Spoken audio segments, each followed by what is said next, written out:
Hello guys, welcome back to my channel edutainment and मैं हूं स्मिता सिंह, आपके educator for code 55 human resource management and labour welfare. We are going to study unit 9 labour welfare.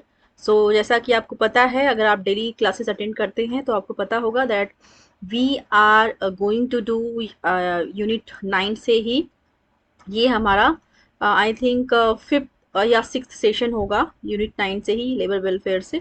सो अभी अभी तक हमने काफ़ी सारे टॉपिक्स कवर कर लिए हैं इस यूनिट से। अगर आपने इन सेशंस को नहीं देखा है तो please go through my channel edutainment and आप सारे वीडियोस एंड सारे सेशंस को आप देख सकते हैं इजीली। इसके अलावा मैंने यूनिट 1 to 8 कंप्लीट कराया हुआ है अपने इस चैनल पे। आप उन सेशंस को उन यूनिट्स को भी कंप्लीट अगर आप रिवीजन करना चाहते हैं या फिर कंप्लीट स्टडी करना चाहते हैं तो आप देख सकते हैं उन सेशंस को। एंड जो लोग अभी अभी as of now if the people are going to work on MCQs and PYQs, तो उनके लिए भी है यहाँ पर वो अपने MCQs and PYQs की भी प्रैक्टिस कर सकते हैं। उनके सेशंस मैंने लिए हुए हैं, आप देख सकते हैं मेरे चैनल पर।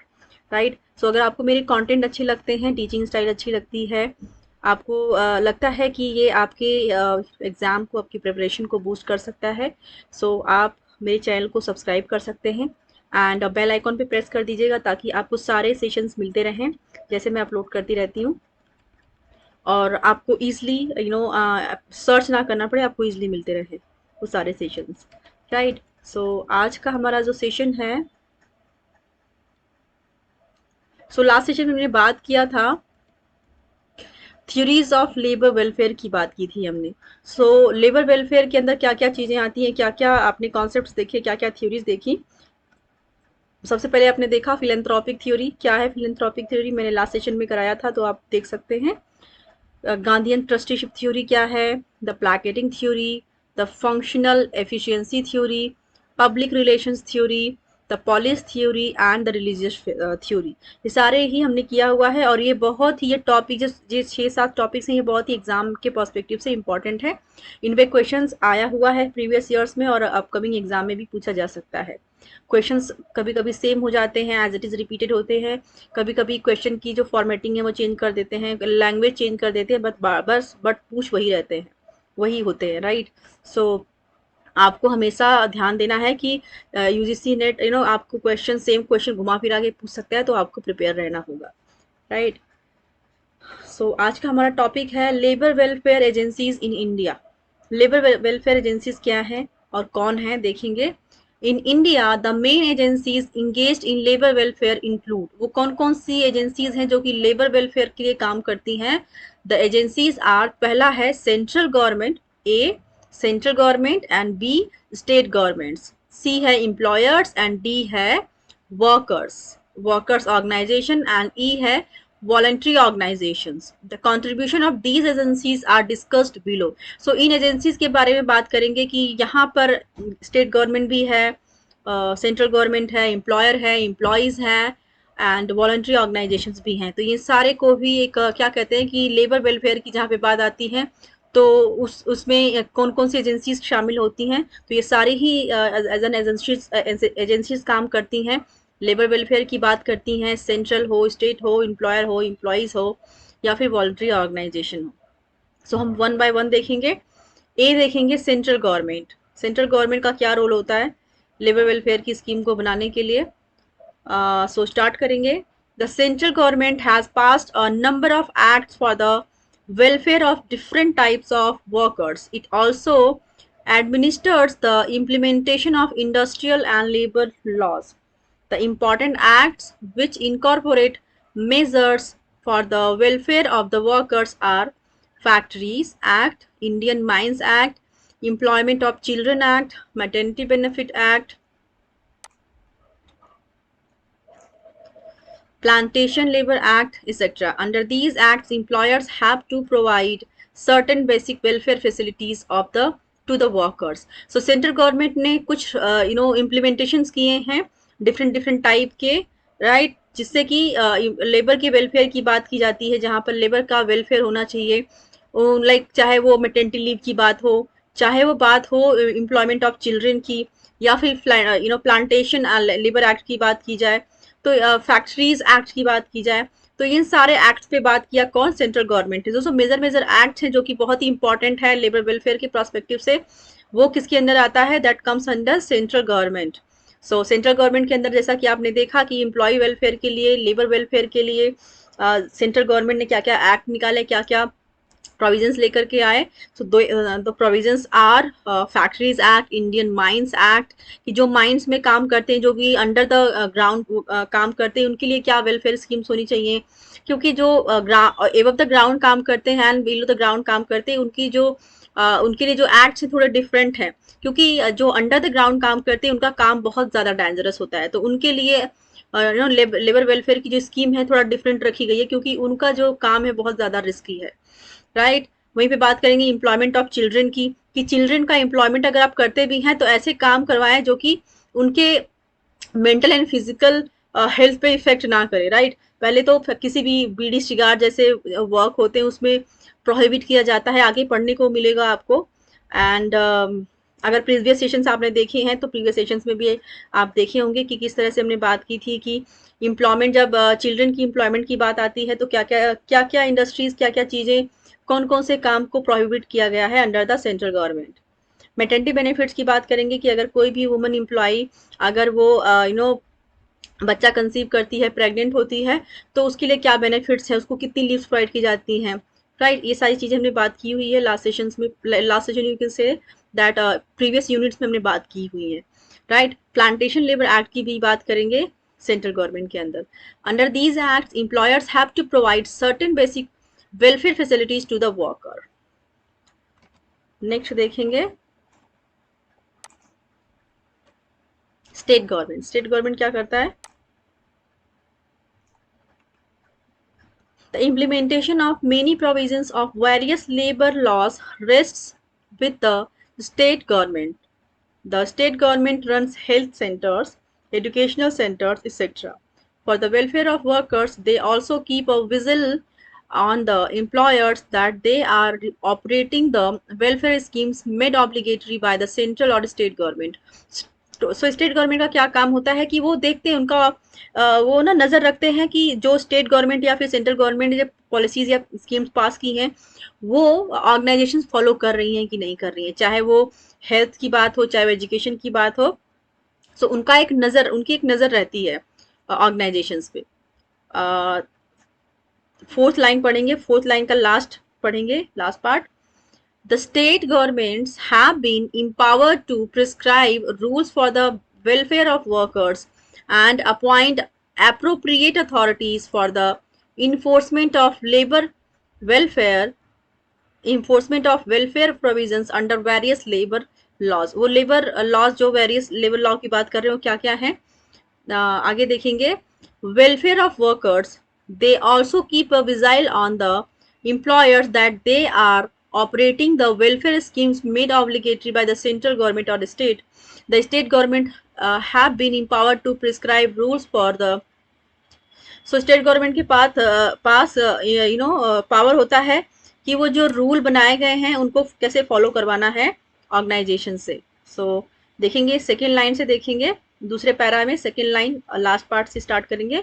The state government have been empowered to prescribe rules for the welfare of workers and appoint appropriate authorities for the enforcement of welfare provisions under various labour laws. So various labour laws के अंदर state government क्या कर सकता है, appoint कर सकता है authority को कि जो ऑर्गेनाइजेशंस हैं वो जो स्कीम निकाली गई है स्टेट गवर्नमेंट या फिर सेंट्रल गवर्नमेंट के द्वारा वो फॉलो कर रही हैं कि नहीं कर रही हैं।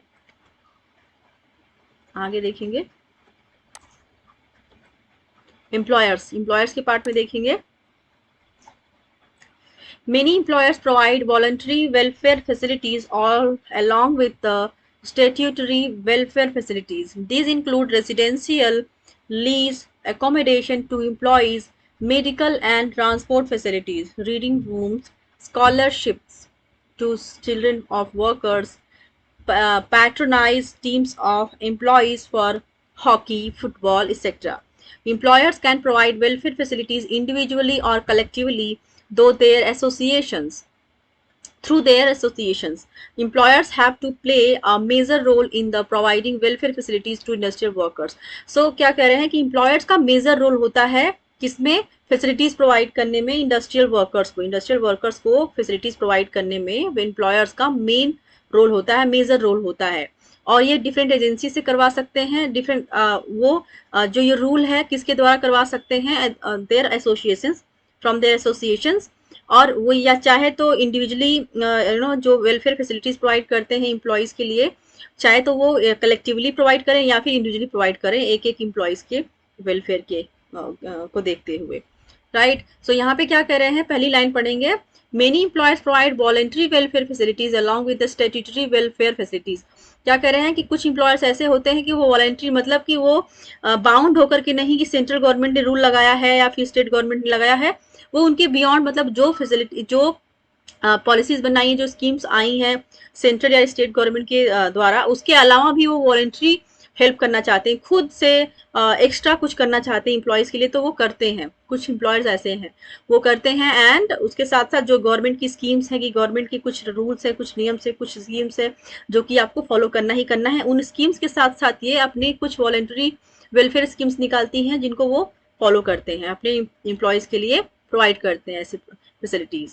सेकेंड लाइन देखेंगे, these include residential lease accommodation to employees. और वो क्या क्या क्या हो सकता है जो कि वॉलेंट्री वेलफेयर स्कीम के तौर पर देखा जाता है कि एम्प्लॉयर्स खुद अपनी स्वेच्छा से प्रोवाइड करते हैं।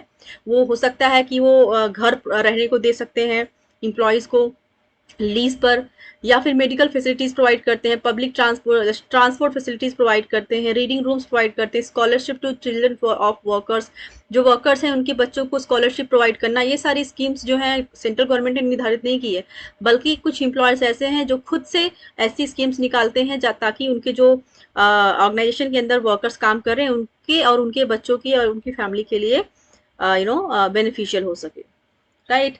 एंड डी देखेंगे, ट्रेड यूनियंस। क्या है trade unions? Trade unions are suppose to raise the welfare of workers and naturally they are expected to provide certain welfare facilities to their members. So जो trade unions हैं वो कुछ facilities निकालते हैं जिससे कि उनके जो मेंबर्स हैं ट्रेड यूनियन के वो बेनिफिटेड हो पाए, उनको उनका बेनिफिट मिल पाए।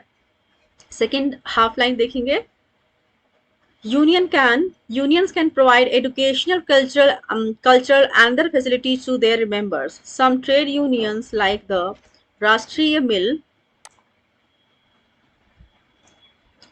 Mazdoor Sangh are doing good work in the field of labor welfare. So क्या कह रहे हैं कि some trade unions like मतलब कुछ trade unions हैं जो कि फॉर एग्जाम्पल राष्ट्रीय मिल मजदूर संघ को ले लीजिए, ये बहुत ही अच्छा परफॉर्म कर रहे हैं in the field of labour welfare.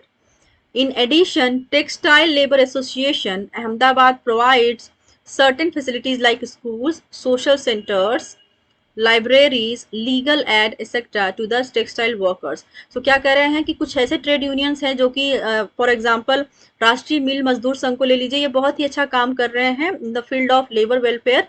In addition to textile labor associations, Ahmedabad provides certain facilities like schools। जो अहमदाबाद है, अहमदाबाद प्रोवाइड क्या करता है, वो फैसिलिटीज़ प्रोवाइड करता है जो कि लेबर्स के जो वर्कर्स हैं उनके उनके बच्चों के लिए स्कूल फैसिलिटीज़ प्रोवाइड करना, सोशल सेंटर्स, लाइब्रेरी प्रोवाइड करना and legal ads, right.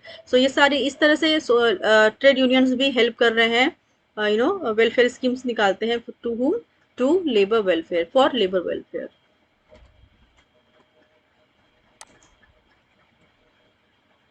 Voluntary organisation के अंदर देखेंगे क्या है वॉलेंट्री ऑर्गेनाइजेशन।